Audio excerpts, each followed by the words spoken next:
ಆತ್ಮೀಯ ಬಂಧುಗಳೇ, ಮಹಾಭಾರತ ಭೀಷ್ಮ ಪರ್ವ ಇದರಿಂದ 10ನೇ ದಿನದ ಯುದ್ಧದ ಪ್ರಾರಂಭ ಈ ವಿಷಯದ ಬಗ್ಗೆ ನಾವು ತಿಳ್ಕೊಳ್ತಾ ಇದ್ವಿ. ಹೋದ ಭಾಗದಲ್ಲಿ ಎರಡೂ ಸೈನ್ಯದ ನಡುವೆ ಘೋರವಾದಂಥ ಯುದ್ಧ ನಡೀತಾ ಇದೆ. ಪಾಂಡವರೆಲ್ಲರೂ ಕೂಡ ಕೌರವ ಸೈನ್ಯವನ್ನ ಸಂಹಾರ ಮಾಡೋದಕ್ಕೆ ಶುರು ಮಾಡಿಬಿಟ್ಟಿದ್ದಾರೆ. ಭೀಷ್ಮರು ಇದನ್ನ ನೋಡಿ ಅವರು ತಮ್ಮ ಪ್ರಾಣದ ಮೋಹವನ್ನು ಕೂಡ ಬಿಟ್ಟು ಪಾಂಡವ, ಪಾಂಚಾಲ, ಸಂಜಯ ಈ ಎಲ್ಲ ಯೋಧರ ಮೇಲೂ ಕೂಡ ಅವರು ದಾಳಿ ಮಾಡ್ತಾರೆ. ಮತ್ತೆ ಭೀಷ್ಮರು ಶಿಖಂಡಿಯ ಸೈನ್ಯವನ್ನೆಲ್ಲ ಭಸ್ಮ ಮಾಡೋದಕ್ಕೆ ಶುರು ಮಾಡ್ತಾರೆ. ಆಗ ಶಿಖಂಡಿ ಕೂಡ ಭೀಷ್ಮರ ಎದೆಗೆ ಬಾಣಗಳನ್ನ ಬಿಟ್ಟು ಅವರಿಗೆ ನೋವನ್ನ ಉಂಟು ಮಾಡ್ತಾರೆ. ಅವ್ರಿಗೆ ತುಂಬಾ ಪೆಟ್ಟಾಗುತ್ತೆ. ಆದ್ರೂ ಕೂಡ ಶಿಖಂಡಿ ಜೊತೆ ಯುದ್ಧ ಮಾಡೋದಿಲ್ಲ, ನನಗಿಷ್ಟ ಇಲ್ಲ ನಿನ್ ಜೊತೆ ಯುದ್ಧ ಮಾಡೋದಕ್ಕೆ ಅಂತ ಶಿಖಂಡಿಗೆ ಹೇಳ್ತಾರೆ. ನೀನು ಯಾವುದೇ ಒಂದು ಪುರುಷ ರೂಪದಲ್ಲಿದ್ರೂ ಕೂಡ ನೀನು ಮೊದಲು ಸ್ತ್ರೀಯಾಗೆ ಹುಟ್ಟಿರೋದು, ಅದರಿಂದ ನಾನು ಇವತ್ತು ಕೂಡ ನಿನ್ನನ್ನ ಶಿಖಂಡಿನಿ ಅಂತಾನೇ ತಿಳ್ಕೊಳ್ತೀನಿ. ಆದ್ರಿಂದ ನಿನ್ ಜೊತೆ ನಾನು ಯುದ್ಧ ಮಾಡೋದಿಲ್ಲ ಅಂತ ಹೇಳ್ತಾರೆ. ಅವರ ಈ ಮಾತನ್ನ ಕೇಳಿ ಶಿಖಂಡಿ ಕೋಪದಿಂದ ಹೇಳ್ತಾನೆ, ಮಹಾಬಾಹು, ನಾನು ನಿಮ್ಮ ಪ್ರಭಾವವನ್ನ ತಿಳ್ಕೊಂಡಿದ್ದೀನಿ. ಅಂದ್ರೆ ನೀವೆಷ್ಟು ಪ್ರಭಾವಿಗಳು, ಎಷ್ಟು ಶೌರ್ಯವಂತರು, ಧೀರರು, ಎಷ್ಟು ಶಕ್ತಿಶಾಲಿಗಳು ಎಲ್ಲ ನನಗೆ ಗೊತ್ತಿದೆ. ಆದ್ರೂ ಕೂಡ ಪಾಂಡವರಿಗೆ ಪ್ರಿಯವಾದದ್ದನ್ನ ಮಾಡೋದಕ್ಕೋಸ್ಕರ ಈ ದಿನ ನಾನು ನಿಮ್ಮ ಜೊತೆ ಯುದ್ಧ ಮಾಡ್ತಾ ಇದ್ದೀನಿ. ಇಲ್ಲಿ ನನ್ನ ಸ್ವಾರ್ಥ ಅಲ್ಲ, ನಾನು ಪಾಂಡವರಿಗೆ ಒಳ್ಳೆಯದು ಮಾಡಬೇಕು, ಅವ್ರಿಗೆ ಇಷ್ಟ ಆಗಿರೋದನ್ನ ನಾನು ಮಾಡ್ತಾ ಇದ್ದೀನಿ. ಅವರು ನಿಮ್ಮ ಸಾವನ್ನ ಬಯಸ್ತಾ ಇದ್ದಾರೆ, ಅದಕ್ಕೋಸ್ಕರ ನಾನು ಯುದ್ಧ ಮಾಡ್ತೀನಿ. ನಾನು ಸತ್ಯದ ಪ್ರತಿಜ್ಞೆಯನ್ನು ಮಾಡಿ ಹೇಳ್ತೀನಿ, ಖಂಡಿತವಾಗ್ಲೂ ಕೂಡ ನಾನು ನಿಮ್ಮನ್ನ ವಧಿಸ್ತೀನಿ.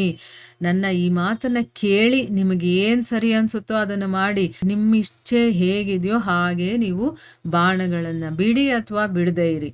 ಆದ್ರೆ ನಾನು ಮಾತ್ರ ನಿಮ್ಮನ್ನ ಜೀವಂತವಾಗಿ ಬಿಡೋದಿಲ್ಲ. ಜೀವನದ ಅಂತಿಮ ಸಮಯದಲ್ಲಿ ಒಂದು ಸರಿ ಈ ಜಗತ್ತನ್ನ ನೀವು ಚೆನ್ನಾಗಿ ನೋಡ್ಕೊಳ್ಳಿ ಅಂತಂದ್ಬಿಟ್ಟು ಹೇಳ್ತಾನೆ. ಈ ರೀತಿ ಹೇಳಿ ಶಿಖಂಡಿ ಏನ್ ಮಾಡ್ತಾನೆ, ಭೀಷ್ಮರಿಗೆ 5 ಬಾಣಗಳಿಂದ ಹೊಡಿತಾನೆ. ಅರ್ಜುನ ಕೂಡ ಶಿಖಂಡಿಯ ಮಾತುಗಳನ್ನ ಕೇಳಿಸ್ಕೊಳ್ತಾನೆ. ಅವನು ಭೀಷ್ಮರಿಗೆ ಏನ್ ಹೇಳ್ತಾ ಇದ್ನೋ ಅದನ್ನೆಲ್ಲ ಇವನು ಕೇಳಿಸ್ಕೊಂಡು ಇದೇ ಸರಿಯಾದ ಸಮಯ ಅಂತ ಯೋಚನೆ ಮಾಡಿ ಅವನನ್ನು ಇನ್ನೊಂದಷ್ಟು ಉತ್ತೇಜಿಸ್ತಾನೆ. ಅಂದ್ರೆ ನೀನ್ ಹೇಳ್ತಾ ಇರೋದು ಕರೆಕ್ಟು ಅಂತ ಅಂದ್ಬಿಟ್ಟು ಅವನಿಗೆ ಇನ್ನೊಂದು ಅಷ್ಟು ಹುಮ್ಮಸ್ ಬರಬೇಕು ಅವ್ರನ್ನ ಕೊಲ್ಲೋದಕ್ಕೆ. ಆ ರೀತಿ ಮಾತಾಡ್ತಾನೆ. ಅವನು ಹೇಳ್ತಾನೆ, ವೀರವರನೇ, ನೀನು ಭೀಷ್ಮರ ಜೊತೆ ಯುದ್ಧ ಮಾಡು, ನಾನು ಕೂಡ ಶತ್ರುಗಳನ್ನ ಎದುರಿಸ್ತಾ ನಿನ್ ಜೊತೆ ಇದ್ದು ಸರಿಯಾಗಿ ಹೋರಾಡ್ತೀನಿ. ನಾವೇನಾದ್ರೂ ಭೀಷ್ಮರನ್ನ ವಧಿಸ್ದೆ ಹಾಗೆ ಏನಾದ್ರೂ ಹಿಂದಿರುಗಿದ್ರೆ ಜನರು ನನ್ನನ್ನ ಮತ್ತೆ ನಿನ್ನನ್ನ ನೋಡಿ ನಗ್ತಾರೆ, ಏನೋ ದೊಡ್ಡ ದೊಡ್ಡ ಪ್ರತಿಜ್ಞೆಗಳನ್ನ ಮಾಡ್ತಾರೆ, ಇವ್ರು ಹೋಗಿ ವಾಪಸ್ ಹಾಗೆ ಬರ್ತಾರಲ್ಲಪ್ಪ, ಇವರು ಭೀಷ್ಮರನ್ನ ಕೊಲ್ತಾನೆ ಇಲ್ಲ ಅಂತಂದ್ಬಿಟ್ಟು ನೋಡಿ ನಗ್ತಾರೆ. ಅದಕ್ಕೋಸ್ಕರನೇ ಪೂರ್ಣ ಪ್ರಯತ್ನ ಮಾಡಿ ನೀನು ಪಿತಾಮಹರನ್ನ ಕೊಂದು ಬಿಡು, ಇದರಿಂದ ನಾವು ನಗೆಗೀಡಾಗೋದಿಲ್ಲ ಅಂತ ಹೇಳ್ತಾರೆ. ಯಾಕೆ ಅಂತಂದ್ರೆ ಭೀಷ್ಮರನ್ನ ಕೊಲ್ಲೋದಕ್ಕೆ ಆಗೋದೇ ಇಲ್ಲ, ಶಿಖಂಡಿಯಿಂದ ಮಾತ್ರ ಸಾಧ್ಯವಾಗೋದು. ಅದರಿಂದ ನೀನೇ ಕೊಲ್ಲಬೇಕು ಅಂತ ಅಂದ್ಬಿಟ್ಟು ಹೇಳ್ತಾ ಇದ್ದಾನೆ. ಧೃತರಾಷ್ಟ್ರ ಕೇಳ್ತಾನೆ, ಶಿಖಂಡಿ ಭೀಷ್ಮರ ಮೇಲೆ ಹೇಗೆ ದಾಳಿ ಮಾಡ್ತಾನೆ, ಆಮೇಲೆ ಹೇಗೆ ದಾಳಿ ಮಾಡ್ದ, ಮತ್ತೆ ಪಾಂಡವರ ಸೈನ್ಯದ ಯಾವ ಯಾವ ಮಹಾರಥಿಗಳು ಅವನ ರಕ್ಷಣೆಯನ್ನ ಮಾಡ್ತಾ ಇದ್ರು, ಮತ್ತೆ 10ನೇ ದಿನದ ಯುದ್ಧದಲ್ಲಿ ಭೀಷ್ಮರು, ಪಾಂಡವರು ಮತ್ತೆ ಸಂಜಯರೊಡನೆ ಯಾವ ರೀತಿ ಅವರು ಯುದ್ಧ ಮಾಡಿದ್ರು ಅಂತಂದ್ಬಿಟ್ಟು ನನ್ಗೆ ಹೇಳು ಅಂತಂದ್ಬಿಟ್ಟು ಕೇಳ್ತಾ ಇದ್ದಾನೆ ಸಂಜಯನಿಗೆ. ಅದಕ್ಕೆ ಸಂಜಯ ಹೇಳ್ತಾನೆ, ರಾಜ, ಭೀಷ್ಮರು ಪ್ರತಿದಿನದ ಹಾಗೆ ಆ ದಿನ ಕೂಡ ಯುದ್ಧದಲ್ಲಿ ಶತ್ರುಗಳನ್ನೆಲ್ಲ ಸಂಹಾರ ಮಾಡ್ತಾ ಇದ್ರು. ತಾವೇನ್ ಪ್ರತಿಜ್ಞೆ ಮಾಡಿದ್ರೋ ಅದರ ಅನುಸಾರವಾಗಿ ಅವರು ಪಾಂಡವರ ಸೈನ್ಯದ ವಿಧ್ವಂಸವನ್ನ ಆರಂಭ ಮಾಡಿಬಿಟ್ಟಿದ್ರು. ಆ ಸಮಯದಲ್ಲಿ ಪಾಂಡವರು ಮತ್ತೆ ಪಾಂಚಾಲರು ಸೇರ್ಕೊಂಡ್ರು ಕೂಡ, ಅಂದ್ರೆ ಇಷ್ಟೆಲ್ಲಾ ಜನರು ಸೇರಿ ಅವರನ್ನ ತಡೆಯೋ ಪ್ರಯತ್ನ ಮಾಡಿದ್ರು ಕೂಡ ಅವರ ವೇಗವನ್ನ ತಡೆಯೋದಕ್ಕಾಗ್ಲಿಲ್ಲ. ಅವರು 100,000 ಬಾಣಗಳ ಮಳೆಯನ್ನ ಸುರಿಸಿ ಶತ್ರು ಸೈನ್ಯವನ್ನ ನಾಶ ಮಾಡ್ತಾ ಇದ್ರು. ಅಷ್ಟರಲ್ಲಿ ಅಲ್ಲಿಗೆ ಅರ್ಜುನ ಬರ್ತಾನೆ. ಅವನನ್ನು ನೋಡಿದ ತಕ್ಷಣ ಕೌರವ ಸೈನ್ಯದ ರಥಿಗಳೆಲ್ಲ ಭಯದಿಂದ ನಡಗೋದಕ್ಕೆ ಶುರುವಾಗ್ತಾರೆ.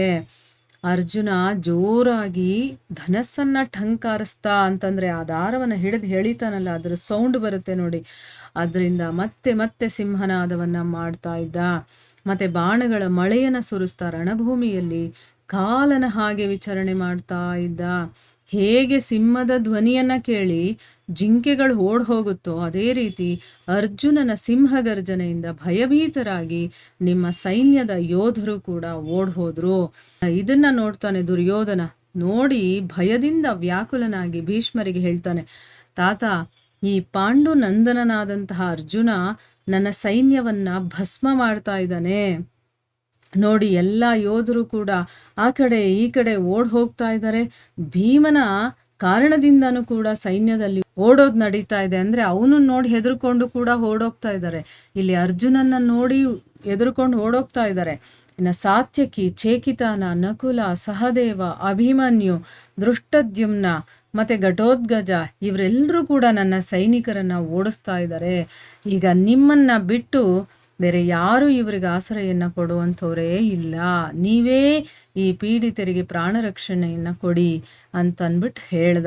ನಿಮ್ಮ ಮಗ ಈ ರೀತಿ ಹೇಳಿದ ಮೇಲೆ ಭೀಷ್ಮರು ಸ್ವಲ್ಪ ಸಮಯದ ತನಕ ಯೋಚನೆ ಮಾಡಿ ಮನಸ್ಸಲ್ಲೇ ಒಂದು ನಿರ್ಧಾರವನ್ನ ಮಾಡಿಕೊಂಡು ಅವನಿಗೆ ಆಶ್ವಾಸನೆಯನ್ನ ಕೊಡ್ತಾ ಹೇಳ್ತಾರೆ. ಈಗ ದುರ್ಯೋಧನನಿಗೆ ಸಮಾಧಾನ ಮಾಡಬೇಕು. ಅವನಿಗೆ ವ್ಯಾಕುಲತೆ ಆಗ್ಬಿಟ್ಟಿದೆ, ಅಂದ್ರೆ ಯೋಚನೆ ಆಗ್ಬಿಟ್ಟಿದೆ. ಏನಪ್ಪ, ನನ್ನ ಸೈನ್ಯದವರೆಲ್ಲ ಹೀಗೆ ಓಡೋಗ್ತಾ ಇದ್ದಾರೆ, ಭೀಷ್ಮರು ಇರಬೇಕಾದ್ರೆ ನನ್ನ ಸೈನ್ಯದವರು ಹೀಗೆ ಓಡೋದು ಹೇಗೆ ಸಾಧ್ಯ? ಅದಕ್ಕೋಸ್ಕರ ನೀವೇನ ಇವಾಗ ಇವರಿಗೆಲ್ಲ ಆಸರೆ ಅಂತ ಹೇಳಿದಾಗ ಅವ್ರು ಯೋಚನೆ ಮಾಡಿ ಅವನಿಗೆ ಆಶ್ವಾಸನೆಯನ್ನು ಕೊಡ್ತಾ ಹೇಳ್ತಾರೆ. ಅವ್ರು ಏನು ಹೇಳ್ತಾರೆ ಅನ್ನೋದನ್ನ ನಾವು ಮುಂದಿನ ಭಾಗದಲ್ಲಿ ತಿಳ್ಕೊಳ್ಳೋಣ.